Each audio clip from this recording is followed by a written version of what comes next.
I will talk about how can you face this problem on your Kingdoms app. So all you have to do, so you just click here on settings, click on it here.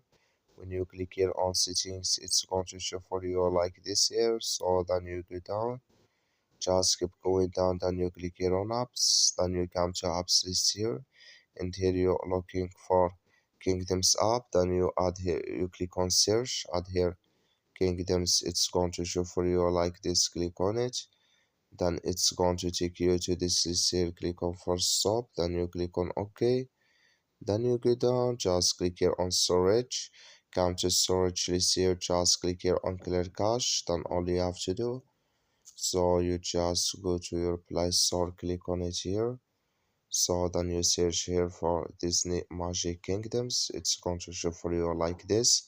You will find here updates, click on it, and it's going to work with you. That's all you have to do. Thank you for watching. Don't forget to support us by like and subscribe.